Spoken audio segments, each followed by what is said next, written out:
127 constitutional amendment bill 2021 bill लेकर सरकार आई है और उस पर सबकी सहमति बनी।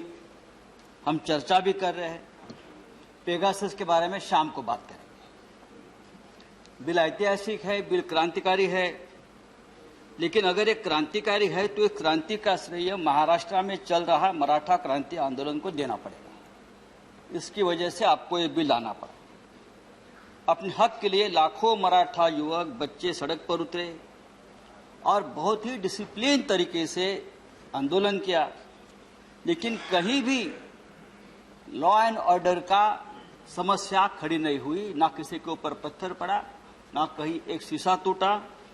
और इसके लिए सरकार को आज हमको ये बिल लाना पड़ रहा है।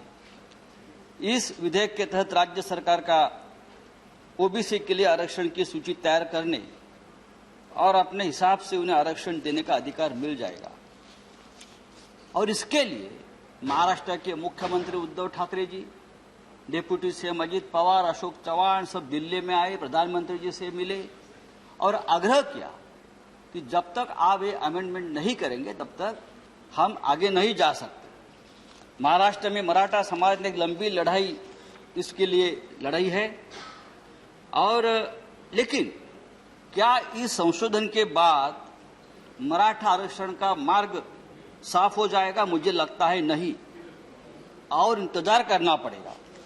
क्योंकि 5 में जो सुप्रीम कोर्ट में जो फैसला दिया है कि मराठा आरक्षण का जो कानून महाराष्ट्र के असेंबली में बनाया था उसे सुप्रीम कोर्ट ने खत्म कर दिया।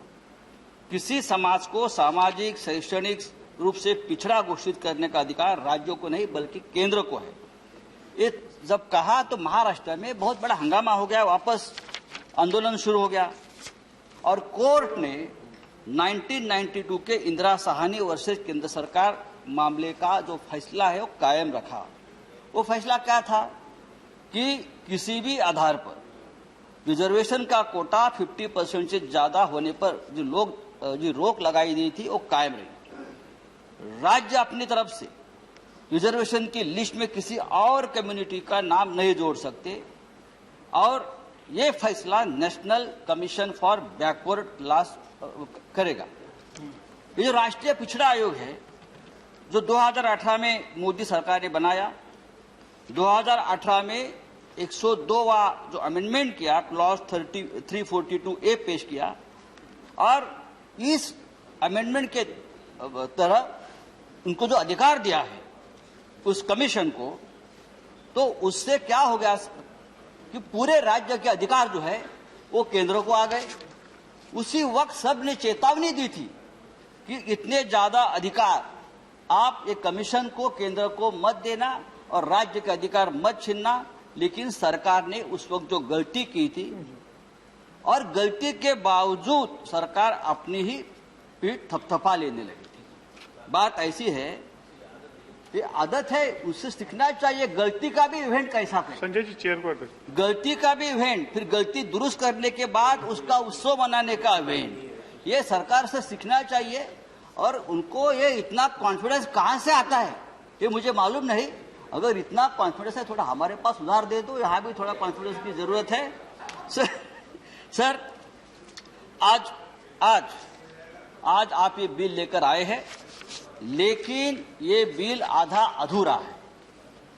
ये बिल में आपने अमेंडमेंट के बावजूद भी जब तक आप आरक्षण पर जो 50% का जो सीलिंग आपने रखा है वो 30 साल पुराना है। 30 साल हो गए। 30 साल में वो ऊपर अगर आप नहीं बढ़ाओगे तो ये आज अमेंडमेंट किया है और कुछ आप बदलाव करेंगे? कुछ नहीं। यहाँ इस सदन में देखिए हमारे छत्रपति संभाजी राजे बैठे हैं, ये आंदोलन के नेता थे। छत्रपति जी हमारे कोल्हापुर के ये जो आंदोलन चला, सबसे बड़े नेता तो छत्रपति साहब थे हमारे। आज उनको भी यही भावना है कि 50% का आरक्षण जो है उसकी मर्यादा बढ़नी चाहिए। सर, आज महाराष्ट्र में नहीं, देश भर के ओबीसी बीसी के लाखों युवा अपनी तरफ देख रहे हैं कि हम क्या करने जा रहे हैं। महाराष्ट्र छत्रपति शिवाजी महाराज की भूमि है। हमारे हाथों में हमेशा राष्ट्र की संरक्षण के लिए एक तो तलवार रही या बंदूक रही है, आपको मालूम है, और ये हमारा धंधा रहा है। हमारे हाथों में कभी तागड़ी तराजू नहीं आया, ना चोपड़ी आई, हम तो लड़ते रहे, और इसीलिए सामाजिक न्याय की आस लेकर हम यहाँ खड़े हैं। ये सोशल जस्टिस का मामला है, ये पॉलिटिकल सोशल इंजीनियरिंग का मामला नहीं है। सर दो second sir, 2 second. Chhatrapati Shivaji Maharaj के वंशज शाहू महाराज ने अपने राज्य कोल्हापुर में सामाजिक न्याय स्थापित करने के लिए पहले इस देश में सबसे पहले कदम उठाई थी।